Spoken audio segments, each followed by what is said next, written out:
All right, so guys, what we're going to do today is we're going to start by sort of comparing and contrasting, if you will, things that are ionically bonded to things that are covalently bonded. Then we're going to come back to our definition of bonding, and we're going to talk about, paradoxically, how it is the sharing of electrons creates attraction. Then, guys, we are going to spend about 11 seconds reviewing how to draw Lewis dot molecular structures. The understanding is this is something you learned how to do last year, and you will see these in homework, but we will draw one Lewis dot structure together simply to give us the opportunity to make sure we're thinking similar thoughts. And then, guys, we'll wrap it up, and that'll be our day today. So, guys, thinking about covalently bonded substances, we're gonna compare them to ionically bonded substances. So, these are the characteristic properties that you need to know about ionically bonded substances, and they go like this. So when we think about substances that are ionically bonded, and guys, it might be good to have sort of a mental picture in your head. So when we think about ionically bonded substances, the place that I like to go in my head is salt. So functionally what we're saying is, what is salt like? And guys, the answer is salt tends to be solid at room temperature. So all salts tend to be solid at room temperature. Thought number two, they tend to be crystalline.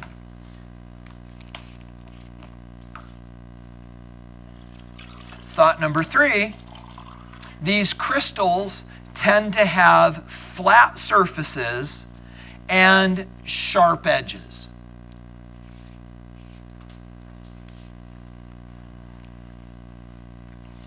Thought number four, they tend to be brittle. Thought number five, they tend to break with smooth, flat surfaces. And guys, they also tend to have very, very high melting points. So again, if you need a mental anchor for this, you can be thinking to yourself, what is a crystal of table salt like? Well, it's solid, it's crystalline, it is very cubic. It has flat surfaces and sharp edges. It's brittle. When it breaks, it leaves flat surfaces. And guys, it's got a very high melting point. You can't get salt to melt in your kitchen. You take a thing of salt, put it in a saucepan, throw it on the stove, it will not melt. Sugar will, but salt won't. Do you buy all of this? Yes. Okay, so guys, then the question becomes why? There's one answer that explains why every single one of these things is true. It's the crystal lattice. Guys, now do that in your brain, and you may want to write down the word why, ... crystal lattice. And now, guys, given what you know about the crystal lattice, which you said was a lot because you didn't have any questions in the homework, guys, now tie these back to your brain, tie these ideas together. So how does the crystal lattice explain the fact that salts are solids, ionic substances are solids at room temperature? What's the connection? Go ahead. Yeah, and not just a ton of energy, but more energy than the room has, right? So the room is not warm enough to get this to break down. Does that work in your brain? So guys, what about this? Why are these salts crystalline, which means they have flat surfaces and sharp edges? Take a peek. Do you see it? Okay, but tell me more about that. Keep going. Go deeper than that. Yep. Okay. Right. Yes. Okay, so what about this? And guys, I don't have any more chlorine atoms, so this is actually out of a molecular model kit, and this is a halogen. But couldn't we end up with things like this, where we just have, for example, in this case, chlorines sort of hanging off into free space? If we did, then these wouldn't have flat surfaces, right? But guys, why does this not happen? They're not supported. Guys, this chlorine atom is very vulnerable. It's not surrounded by other supporting sodiums and chlorines, and these things are easily sheared off and removed, and that's why we end up with flat surfaces and square edges, because these outliers that could end up there are unsupported and therefore easily lost, and we end up with flat, clean crystals. Does that make sense? Okay, so now guys, let's go on to the next one. Why are these things brittle? And I think you're going to like this one. This is fascinating. Guys, why would these be brittle? What does it mean to be brittle? Yeah, so they don't bend, they break. So if you take a crystal of salt and hit it with a hammer, it doesn't flatten, it shatters. Guys, at an atomic level, why is that the case for crystal lattices? That's actually not true. No. Go ahead. Because if it were to bend at all, that means the repelling ions, they'd repel each other. Yeah, and that's exactly what's happening. And guys, I can't quite do this, but think about the way this is organized. So we've got a negative lined up with a positive lined up with a negative, and a negative lined up with a positive, and that repeated pattern continues all the way through the crystal. But remember, we're talking about the size of atoms here. Now guys, let me see if I can do this. Imagine if we do this and we take this crystal, so this crystal's like this and it lines up positives to negatives, right? What happens if I shift it down the diameter of one atom? Now they all repel instead of attract, and then it blows apart. So the idea is if we can get one of these planes to shift the diameter of one atom, then all of a sudden our attractions become repulsions and this thing blows apart. And that's why these things are brittle, is because they're hanging on the edge of repulsion, and if we can get them to shift, then they blow apart and the thing is brittle and it falls apart. Go ahead. Which is what? Exactly right, because, well, sort of, it really sort of tracks back to this, because if this were to shift, and let's say, for example, when it shifts, this one, for some reason, doesn't go with the shift and it hangs on, then it's vulnerable and it gets knocked off as well. Yeah, so you guys good on that one? So guys, and now coming back to the original thought, why do these things have very high melting points?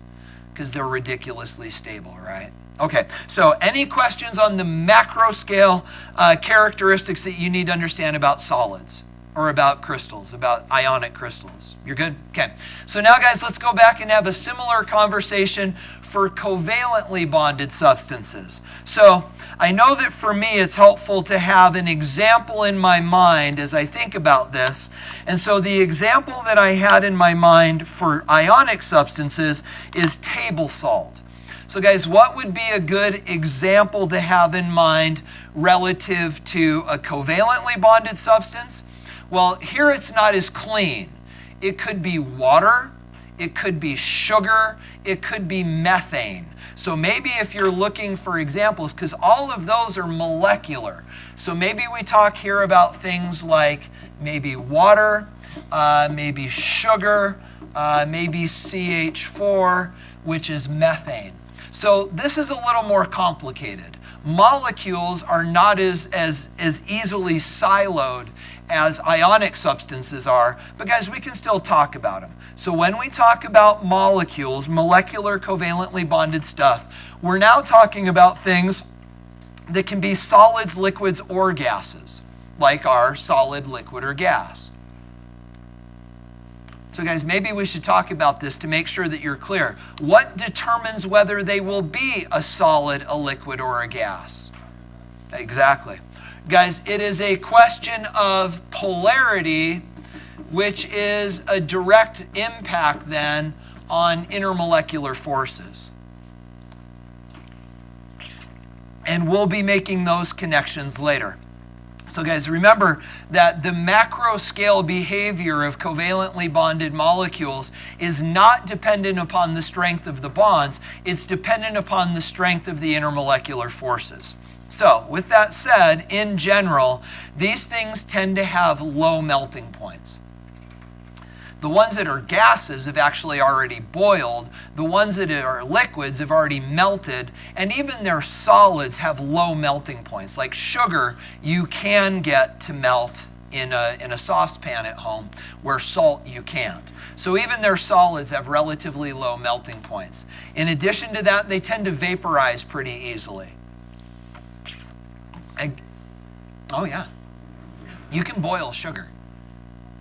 I think you can even boil it at home. Can you get it to boil? So not only will it melt, it'll like, have you tried it? Yeah, and that's caramel, right? You're caramelizing it, but can you get it to boil? I'm curious to see. Let's look this up. So boiling point of sugar.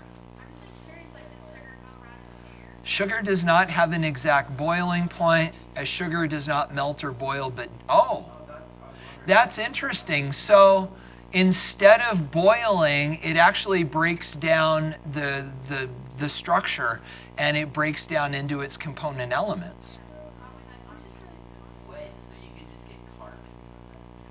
Oh yeah. Yeah, you can, that's part of what happens when you caramelize it, is you're actually breaking down the molecular structure. There you go.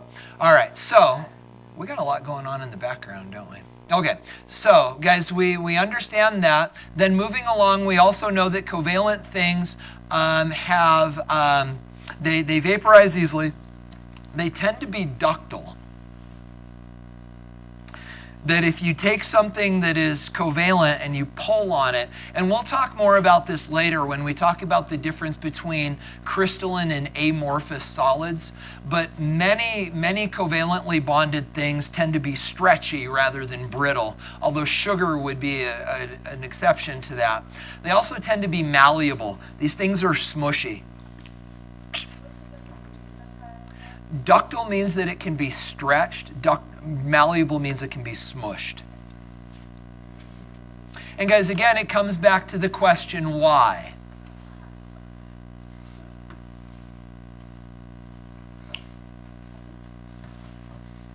But the answer to this question, why, is not the same as the answer to the previous question, why. So guys, let's make sure we're clear on this. Because up here on this question, why, this is about ionic bonds that lead to the lattice. But guys, why is it that covalently bonded substances behave these ways? It doesn't have anything to do with the covalent bonds.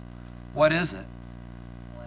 The intermolecular forces. So guys, all of this is about the intermolecular forces that are more related to polarity than, and that's a function of shape, right?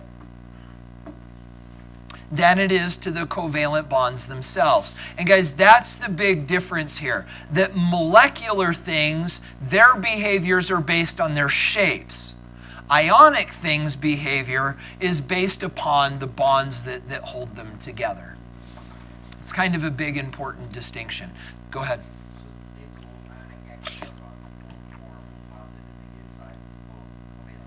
And this is where we need to talk, because we're going to do this in a minute. We're going to go back to this idea of what is a bond. And remember, we said it's a Coulombic force, positives and negatives attracting.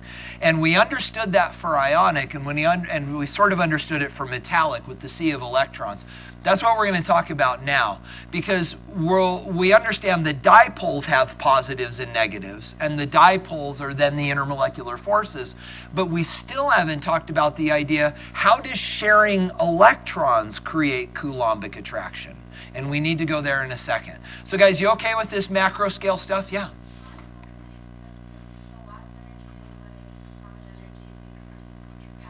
Correct.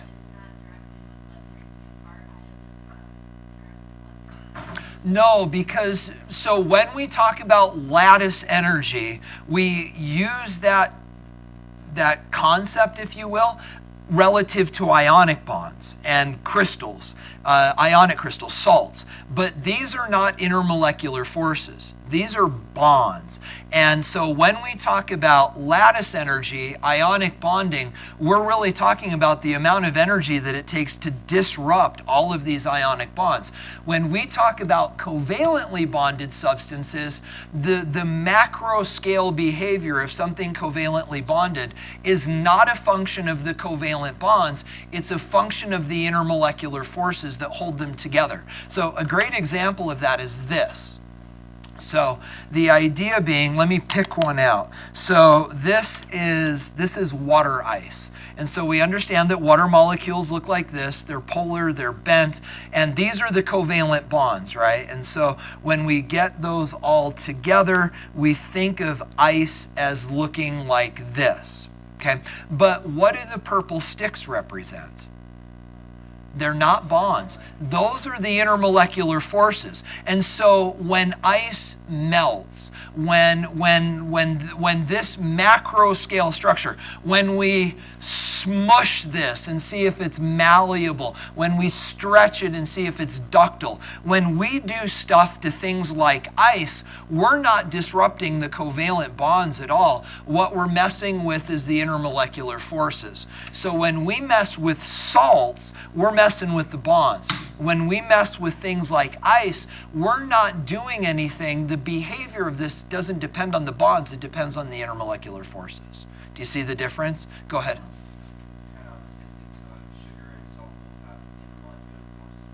Sugar, they don't. So sugar is, so I could find you pictures, but let's see if we can just talk about it. So what would a sugar look like? Well, C6H12O6. If we could replace each one of these water molecules with a big sugar molecule, this is actually kind of what a sugar crystal would look like. But it's still held together with intermolecular forces. No, salt is bonds. So covalently bonded substances, molecules, their macro scale behaviors, and you don't need to raise your hand, we're just talking. Their macro scale behaviors are determined by the intermolecular forces. Salts are determined by ionic bonds. So the ionic bonds are positive and negative signs, right? In this, these are positive and negative dipoles. And the dipoles are weaker than the charges on the ions, and therefore these forces of attraction, the IMFs, are weaker than these forces of attraction, the ionic bonds. I was wondering if they interact with each other, two different forces, because they're both positive, negatives, those ones are ionic bonds. Right, so, and that's the thing that makes these things common. They're all coulombic. Here we've got a positive ion and a negative ion. Here we've got a positive dipole and a negative dipole. So it's still an attraction between positives and negatives, but the negative and positive in ions is stronger. It's more negative and more positive, and therefore stronger bonds. Do you react the right? That's why they dissolve in water. Correct, but realize that dissolving is a physical and not a chemical change, right? So when salt dissolves in water, when things dissolve, we're not breaking bonds, we're breaking intermolecular forces, and therefore it's a physical change. So again, when we're messing with dipoles, with IMFs, that's what we think about with covalent substances. When we're breaking ionic bonds, that's ionic substances. Yeah. Go ahead. So, intermolecular forces relate to only the differences of polarity between molecules. And molecules, by definition, are covalently bonded. Yeah. And Yes. But bonds relate to not just the polarity, but ions, like the charge of the ions. Well, the only reason that we can say that right now is because we haven't talked yet about covalent bonding. You're going to find out that covalent bonds, so the things that exist inside of here, these covalent bonds are still an attraction between a positive and a negative, even though it's a sharing of electrons. We haven't talked about that yet. But what we have said right now is that the behavior of ionic crystals is based upon the attraction between ions. The behavior of covalent substances is based upon the attraction between dipoles. Is that okay? You guys? And these are weaker, and therefore these things are true, and those are true of ionic substances. You guys okay?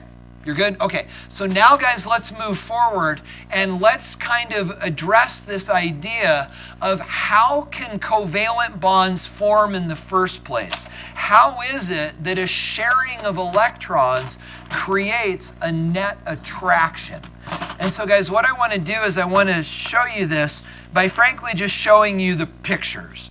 So this might be a time where it's worth drawing the pictures. So now that we understand the macro scale behaviors, let's talk about how does sharing of electrons create attraction. So I don't know if you need to write this down, but covalent bonds are created when atoms share valence electrons. You already knew that. But guys, the question is this: why does sharing electrons, and remember electrons are negative, why would that create a net attraction when bringing electrons together should be repulsive rather than attractive? And guys, this really I think you may want to write down. Guys, this is the answer. Only do the left side of this right now, but let me explain to you what you're looking at. I'm missing a pen. So guys, this is the idea, and I'm going to go... let's go black because I think that'll stand out better. So guys, the idea is this. Let's go yellow. So guys, the idea is this. Here we've got the nucleus of one atom in a covalent bond. Over here on the right, we've got the nucleus of the other atom involved in a covalent bond. And when we bring these nuclei together, we've got all sorts of pushes and pulls going on. So guys, let's talk about the pushes first. So these nuclei are both positive and they push on each other.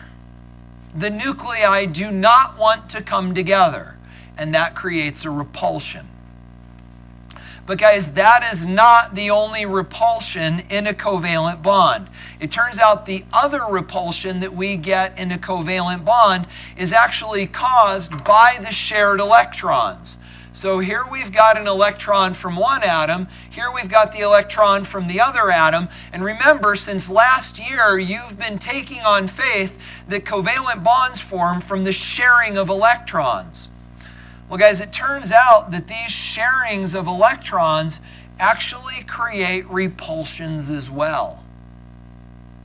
So sharing electrons does not create attraction on its own. It actually creates repulsion. So how then do these bonds become attractive? And guys, the answer is this. This nuclei is attracted to both of these electrons in the shared pair. And this nuclei is attracted to both of the electrons in the shared pair. And it turns out that those mutual attractions overcome the repulsions and create the covalent bond. But we don't fully understand covalent bonding until we take into account the repulsions as well as the attractions. So guys, the problem is if you look at that diagram on the left, this idea of shared electrons is a little bit weird. And that's why I really like this diagram on the right. And it's going to be hard for you to draw. But remember what we're really talking about. These electrons are not points in space. These electrons occupy orbitals. They occupy clouds. And when these orbitals overlap, quite literally what we end up with is a space in between the nuclei. And I didn't draw that very well. But guys, we end up with a space in between the nuclei that represents our shared pair of electrons. And what happens is this nuclei is attracted to that, and this nuclei is attracted to that, and that's what creates the bond. And guys, that area has a name. It is called a region of increased electron density. And that's the term that you need to know in order to describe this. So when covalent bonding takes place, these orbitals overlap. They share. And when they share, it creates a region of increased electron density. And that region of increased electron density, which has a very negative charge, because there's 2 electrons in there, guys, that region of increased density is attractive to both of those nuclei, and those nuclei come together and it creates a covalent bond. So that's where the attraction, the Coulombic attraction, exists in a covalent bond. Does that make sense? Yeah, please.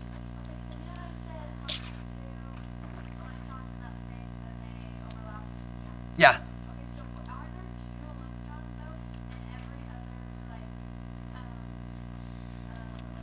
Orbital, right. No, and so going back to Lewis dot structures, and I think this is your question. Going back to Lewis dot structures, for example, if we draw the Lewis dot structure of oxygen, how many bonds can oxygen form? 2, right? Because orbitals that are full are not available for covalent bonding. It's only the orbitals that are half full, that have 1, that are available for covalent bonding. And that is what we're seeing here, is that each of these atoms, and let's say this is hydrogen, so here we've got a hydrogen atom, here we've got a hydrogen atom, as they come together, their partially full 1s orbitals overlap, and that's what we're seeing here, is those 2 what used to be spherical orbitals overlapping, creating that region of increased density that the nuclei are then attracted to. No, it's quite literally 2 half-filled orbitals that come together to create that region in between. Now, the thing that's crazy is that, and we don't have to do this anymore, they wrote it out of the AP curriculum, it turns out that this cloud that we're now seeing that looks more like a cigar than it does like circles, and we can sort of look at this and go, well, yeah, but that's sort of a circle and that's sort of a circle. It actually isn't that simple. What actually ends up happening is these 2 atomic orbitals, the 1s's, come together and they form a brand new kind of orbital that's called the molecular orbital. So all the stuff that we do, like up on the wall with 1s, 2s, 2p, 3s, 3p, you can actually do the same things with molecules. And they have different shapes, different names, different structures, and thankfully we don't have to teach it anymore. All that you need to know is that we get this region of increased electron density and the nuclei are attracted. Okay, go ahead, man. I have 2 questions. Yeah. So the first is the only hybrid orbitals. What are you talking about hydrogen? We haven't got to hybridization yet. So what you're going to find out is that sometimes before this overlapping takes place, the atomic orbitals in the atoms, specifically the S's and P's, but the D's can do this too, they actually meld together within the atom before they meld together with other atoms. And that's called hybridization. And we're going to do that in a couple days, but we're not there yet. Okay, and then Yeah. my other question is, Uh-huh. you're saying it's with 2 half orbitals. 2 half-filled orbitals, yes. What about for oxygen? 2 oxygens. Aren't those 2 Yeah, but what happens with, and we haven't got here yet, but what you're going to find out is that when oxygen bonds to another oxygen, is that what you're talking about? So what happens is you actually get 2 overlaps. And what you'll find is that, so say for example, we make this into oxygen atoms, you would get 1 a region of increased electron density in the bond axis, which you'll find out in a minute, well, in a couple of days is called the sigma bond. And then you get another region of electron density that is actually outside of the bond axis, which is what is called pi bonding. No, it's not. So what we're seeing here on the left is actually if you could move this in here. So we're saying electron here, positive here. So transcribe that to here. The thing that I just showed you with pi bonding is not reflected in this. It's a whole different deal, and we'll talk about it when we get into hybridization. Go ahead. Mm-hmm. I'm just wondering, so let's say it's hydrogen or what, like, an electron has the same amount of charge as the nucleus because it's... As a proton. Yeah, as a proton. Okay. Right, but the electrons are closer together and like the electromagnetic like force equation is like a constant over like, well, like the two charges over like d squared.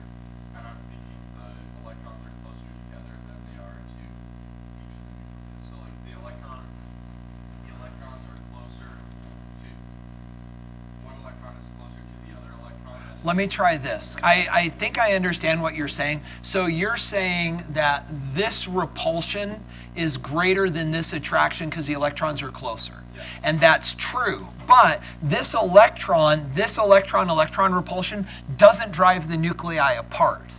And so they still can. Let me show you this video, and I think this will clarify.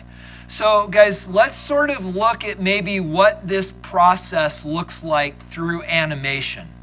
So try this on for size. 2 hydrogen atoms. And the question that we're asking is, how does this come to be? And what you're going to find out is it's a compromise of all of these competing forces, including that repulsion. So check this out. When 2 hydrogen atoms approach one another, weak attractive forces operate. Okay, so let's pause there and let's let you just sort of soak in what you're looking at. So guys, what we've got here is an energy diagram. And so this is Gibbs free energy. And we understand that spontaneous processes create a decrease in Gibbs free energy. On the x-axis, we have the distance between the nuclei. And then these 2 blurs, if you will, represent hydrogen atoms. So these are the nuclei with the 1s electron cloud circling those nuclei. And right now they are at a relatively great distance, and as a result, there is not a lot of attraction. So guys, when we think about this attraction, again, we're thinking about negative energy. But that shouldn't be concerning to us, because in the same way that the attraction between the electrons and the nucleus is negative energy, which we talked about in the last unit, we can also say that the attraction between atoms is best represented by a negative energy. So these atoms are just spontaneously running around, and they start to come close to each other, and look at what happens. Between them. As they approach more closely, their 1s orbitals overlap more extensively, and covalent bond formation occurs. Okay, so now we've got this covalent bond. We've got that region in the middle, our region of increased electron density, and we have reached a minimum energy and therefore a very stable bond. But guys, it's interesting. What happens if these nuclei get even closer together? What's going to happen? What's going to happen to energy if these get closer together? Well, if we end up getting closer together, smaller distances, the energy is going to start to go up. And eventually it could, but we're not going there. But guys, the thought then becomes we end up... When 2 hydrogen atoms are closely, they're one... with this, and we're not talking nuclear chem, but guys, we understand that as they come closer together, we're going to end up with energy going up. And why would there be more energy and more stress if they get closer together? The repulsion between the nuclei is going to start to kick in. and we end up with this. S orbitals overlap more extensively, and covalent bond formation occurs. As the atoms move still closer together, the electron pair that forms the bond does not effectively screen the nuclei from one another, and nuclear-nuclear repulsion becomes more important. The minimum energy structure in which the nuclei are separated by 0.74 angstroms corresponds to the best compromise between nuclear repulsions and the attractive interactions between the electrons and the two nuclei. So guys, what When she's saying is that this distance, 0.74 angstroms, which is the bond length in diatomic hydrogen, is the resolution of all of those competing pushes and pulls. If these nuclei get too close, they repel. If they get too far away, the attraction starts to fail, and they fall into this minimum energy structure at 0.74 angstroms, where the attraction of the nuclei for that region of increased electron density is maximized, and the repulsion between the nuclei themselves is minimized, and that determines the bond length in the molecule. You okay? Okay, so guys, that's what you need to understand about covalent bond formation. The idea of it being that compromise between repulsions and attractions, and that all-important idea that the nuclei are attracted to that region of increased electron density. Are you good? Questions or things you want to explore? You guys ready to draw Lewis dot structures? Okay, so guys, let's do it. So guys, what we need to do now is we need to talk about how these structures come together When two hydrogen to form what we call Lewis dot molecular structures. So we go down here, like here we go. So guys, Lewis dot molecular structures in a nutshell. And I'm not planning on spending a whole lot of time talking you through this. We will work on one example, but you've done these enough that really the way to figure these out is to practice. But guys, let me review with you the hints that we talked about when we learned to draw these Lewis dot structures, so that you just have something to come back to. If you want to write these down, you can. If you don't, I think you're fine, because you probably remember these anyway. So guys, when you are trying to fit together, quite literally, Lewis dot structures, remember these important points. One, if you're trying to figure out which atom is in the middle, it tends to be the one with the most bonding sites. Hint number 2 that I gave you last time is that chemical formulas many times are written in the order that the atoms bond. Probably the example of this that you remember is our good friend acetic acid. And you may remember that we don't write this C2H4O2. We write it out because this actually communicates the structure that we've got a carbon bonded to 3 hydrogens, bonded to a carbon, bonded to an oxygen, bonded to an oxygen, bonded to a hydrogen. So guys, many times the way we write the formulas for the compounds tells us some information about the orders that they bond in. Third, if we end up with more complicated molecules, many times what will happen is they'll be written with the central atom followed by the atoms that are bonded to them. An example of that would be something like CH3, CH2, CH2OH, which is actually what's called propanol. You've got a carbon bonded to 3 hydrogens, carbon bonded to 2 hydrogens, carbon bonded to 2 hydrogens, and then an OH. So again, a lot of times there's a lot of information contained in these chemical formulas. Is this all coming back to you? We're starting to remember. So guys, as you're drawing Lewis dot structures, you may remember how helpful it was to begin by just getting everything on the paper, single bond everything together, then count up the number of electrons that you've got, subtract the number that you've already used, and then start pushing electrons around to try to create full octets. Guys, are there other hints or tricks or things that you remember from last year that are worth sharing with everybody as we're thinking about Lewis dot structures? Say it again. Yeah, good. So guys, let's talk about the halogens. So guys, halogens are group number 7. They've got 7 valence electrons. So how many bonds can they form? 1. So when you're placing unbonded electrons, as Catherine pointed out, fill up the halogens first and never double bond the halogens.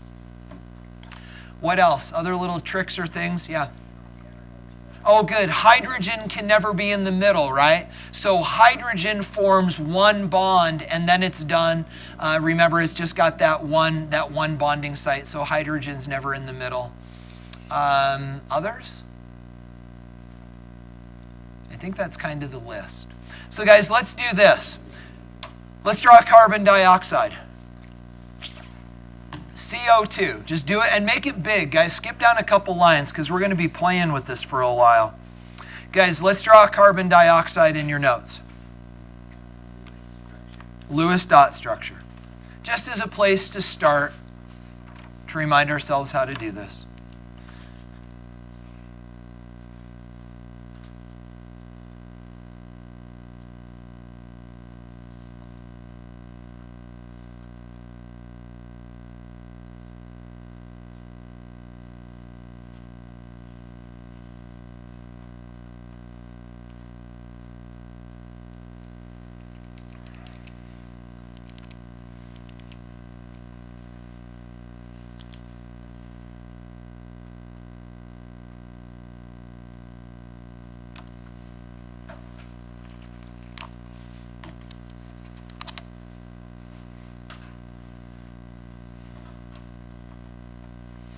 And guys, once you've had a chance to draw it, then I'll draw it as well. And we'll just use this as the opportunity to remind ourselves about the steps, if you will, for drawing Lewis dot structures. And then once you're feeling comfortable with this, there's one more thing we need to talk about, and then we'll call it a day, and you'll have a little time to work on your homework. Did you get it? And guys, just so you know, eventually we are going to have to go back and talk about bonded and unbonded domains and the fact that carbon dioxide is a linear molecule and the angles are 180, and as a result it's nonpolar. Therefore, carbon dioxide is a gas at room temperature and all of those things. But for now, let's just talk about its Lewis dot structure. So guys, I'm going to step through this fairly methodically. If this is too slow, that's totally fine. But guys, if you don't remember, it's been a while. If you don't remember how to do Lewis dot structures, this is how to do it. So guys, we've got, and I picked carbon dioxide obviously on purpose. It brings out some of the things we need to talk about. So we've got a carbon and 2 oxygens. So are we going to go carbon, oxygen, oxygen? Why not? But why is carbon in the middle? It's got the most bonding sites. And so guys, we've got this driving principle that says things with maximum bonding sites tend to be in the middle. So that then brings us to this, and you'll notice that we just single bonded everything together. Now that we're at this point, we need to count up available valence electrons. So we may remember carbon is 4, oxygen is 6, times 2 is 12. Did I do that too fast? You're okay? Okay, so we add that up, and that means we've got 16 valence electrons to play with, and we've already got how many on the screen? 4, right? Because each bond represents 2. So we've got 2 there, that's a total of 4. We subtract, and then that gives us 12 electrons remaining. Is that good? Okay, now guys, we now need to ask ourselves, do we have any halogens? And I'm just going to scratch this down and then I'll erase it. So imagine that we had a chlorine hanging off of this. What's the first thing that we would have to do? Put 6 electrons on chlorine, because it does not have another mechanism to get more valence electrons, and it needs a full octet. So if there was a chlorine there, we would have to give this guy 6 electrons so that it's full. But that's not the case, so we'll get rid of that. Now guys, what if there were a hydrogen hanging off of there? Leave that guy alone, because he's all full up as it is. So, but neither of those is the case. So now we go back and we say, okay, we got 12 electrons. Does it matter where we put them? Not really. So long as we get them all on the screen, we're going to be okay. So guys, we're going to go, I'm just going to go 1, 2, 3, 4, 5, 6, 7, 8, 9, 10, 11, and 12. And I'm just going to get them on the screen. Then, guys, we've got to check the octet rule. So let's take, actually, you know what? Maybe even let's try this. We could probably spread those out a little more evenly. So what if we go 2, 4, 6, 8, 10, 12. Now maybe, you probably did something like that. I didn't want to make this too weird. Okay, so now guys, we need to check the octet rule. And as we get into this, then we start to look. We've got, let's make sure. So we've got 2, 4, 6, 8, 10, 12, 14, 16. So we've got all of our electrons. So now guys, let's check with our octet rule and see how we're doing. And so we've got the atom on the left. Is it happy? It is not. So I wonder, you know what, maybe let's try this. So what if we do this and move these here? Is that okay? So now that oxygen's happy, we still have 16, right? So guys, if we're going to do something like this, is the atom on the left happy? Atom in the middle? Atom on the right? It's good or not? The middle, the carbon's good, the oxygens are bad, right? So we've got good carbons, we've got bad oxygens. Good oxygens, bad carbon. Is this how you guys did it? Okay. Okay, so let me go back and let's see if we can catch up with what you guys did. So tell me what you did. So you guys went oxygen, carbon, oxygen, and then how did we place electrons around this? So what about this? 1, 2, 3, 4, 5, 6, 7, 8, 9, 10, 11, 12. Well, we've got 12, and then we need to create some multiple bonds, right? So oxygen good? Carbon good? Good? Okay, but oxygen not good, right? So we got to get oxygen some more electrons. And you guys talked about double bonds, right? So now let's go and let's take this electron, and let's take this electron, and let's move it in there. And now we've got a double bond. Now are we good?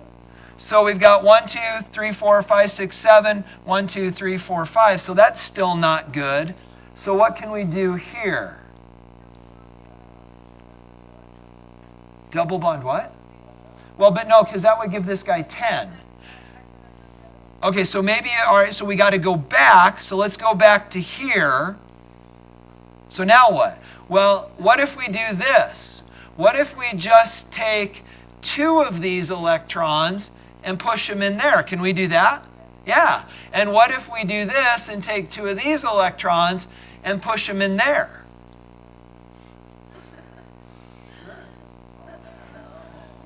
Oxygen can only do a double bond because of No. Oxygen can triple bond. Yeah. So, guys, can you tell I'm sort of messing with you? Yeah, okay. I know, and you're getting frustrated with me, but let's just check. Did any of you come up with this? No, but here's the thing. Does it work? And that's the thing that's disturbing, right? And you guys are getting frustrated, and obviously I picked this on purpose, but you're looking at this and I'm fumbling through it and I'm trying to make mistakes to show you how these things can go all wrong. And obviously carbon dioxide isn't that complicated. And if you got into this, you probably even could have just scratched it out because you knew what it looks like. But guys, here's the problem. This works. This works. Does it fulfill the octet rule? 8 and 8 and 8. So it fulfills the octet rule. Does it have the 16 valence electrons that it should? 2, 4, 6, 8, 10, 12, 14, 16. This works. But you guys don't like it. And it was interesting because I heard Isabel use the word that I used with you last year. Because guys, like when we were doing homework and doing labs and you would bring me these pictures and I'd go, that's wrong. And you'd go, but it works. And my answer would be to you, yes, but it's not symmetrical. And guys, I shared with you last year this idea that nature just likes to be symmetrical. And guys, that's not true. But this is wrong. but we will never call it wrong. We will use these terms. We will say this structure is not favored. And now we need to talk about an important concept. So guys, do this with me. The question is, how do we know if molecular structures are right or wrong if the only thing we used to have to hang on was symmetry? Well, guys, the answer is this. And this you want to scratch down in your notes. It's called formal charge.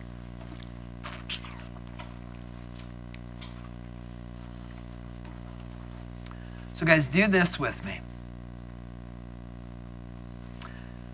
So the structure on the left is the one that I fumbled into, frustratingly for you. The structure on the right is probably the one that you all drew. So guys, which one's right? Well, you can't say either. But what you can say is that one is favored over the other. It doesn't mean the other one's impossible, but it does mean that one is more likely than the other. Last year we just said right or wrong, because in general chemistry you can barely handle right or wrong. In this class it's all about the gray areas, right? And guys, understand that we cannot say the one on the left is right and the one on the is wrong and the one on the right is correct. But what we will do is say the one on the right is favored. But if we're going to talk about comparing the two, we actually have to do it in a tangible way. And the way that we do that is through what is called formal charge. And guys, let me show you how to calculate formal charge. You ready? Did you guys get to write these down? Do this with me. This is how to calculate formal charge.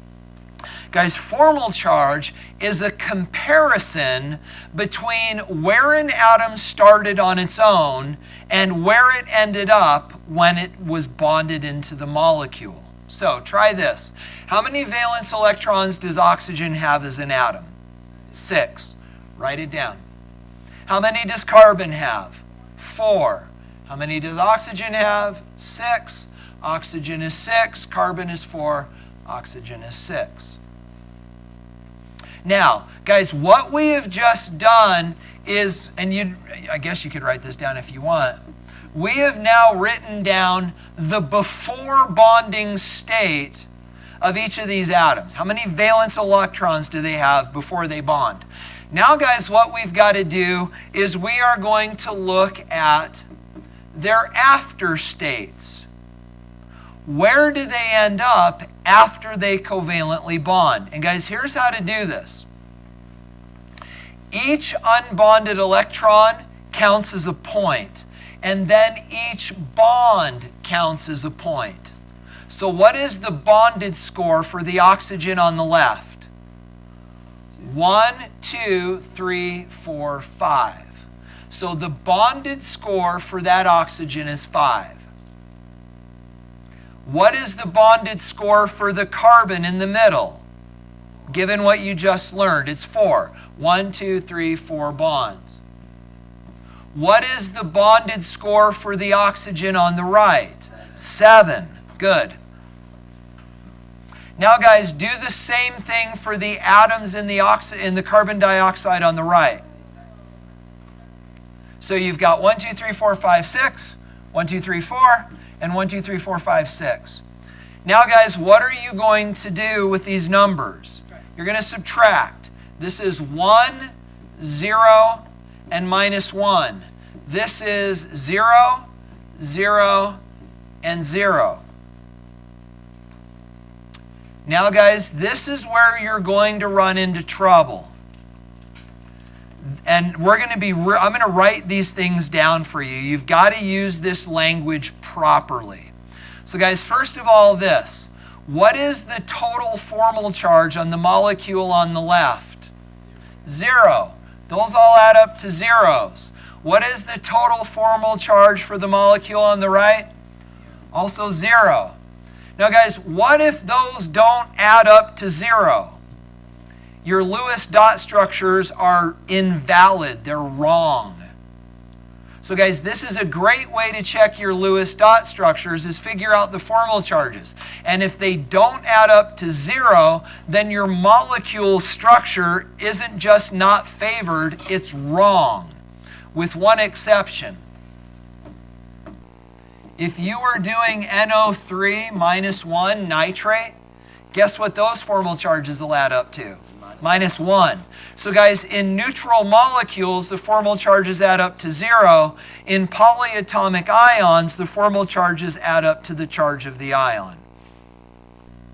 Going back now, let's talk about this. So we verified that both of our structures are valid because they both sum to 0. Now, which molecule, the one on the left or the one on the right, is favored? And how do you know? How are you going to explain that? It is the one on the right, but how do you explain it? You ready for how to explain it? Guys, it goes like this, and this is the word. Do not say this. Do not say the molecule on the right is favored because the formal charge is lower. That's not true. The formal charge for both of these molecules is 0. If it weren't, it would be wrong. So guys, how do we explain the fact that the one on the right is correct? The words that you use is this. The one on the right is favored because the formal charges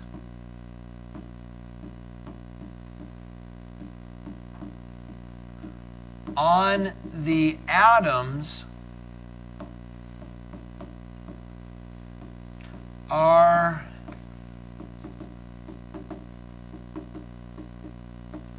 minimized. That's the way you describe this. So the molecule on the right is favored because the formal charges are minimized. Because that's the way you approach this. So now you have the way to determine which molecules are more likely. If you get in that weird place where your structures could go either way, you calculate formal charges, and then the one where the formal charges are minimized is the favored structure. Yeah. Not how much they move, how much they change. Because remember that bonds count as shared pairs for both atoms. So for example, in this structure, oxygen starts with 6 electrons, right? And where does it end up? With 6. 1, 2, 3, 4. Half of this one, half of that one, 6. And actually, if you look up the equation for formal charge, it's actually valence electrons minus unbonded electrons plus 1/2 bonds. The thought being that we count these as 1 each, but it's really half because it shares half the bond. So what it really technically is a measure of where does the atom start and how much does it have to change its electron structure in order to bond. And the structures that are favored are the ones that require the least change. A change of electrons. Yep. You guys good? Please.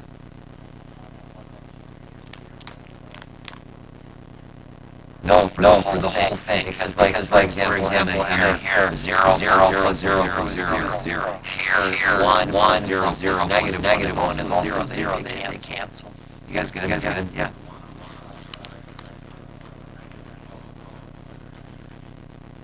No, because both of these molecules are linear. They both have bonding domains around the central atom. So they're both linear and they're both non-polar. And so chemically they would be very similar, if not the same.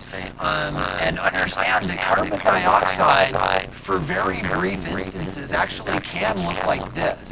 It doesn't stay there, but it actually, if you have a sample of carbon dioxide, some of it, on average, does look like this. But most of it's like that. That's why that one's favored. You guys good? All right, so guys, here then comes a little thing we like to call homework. So guys, this is your homework.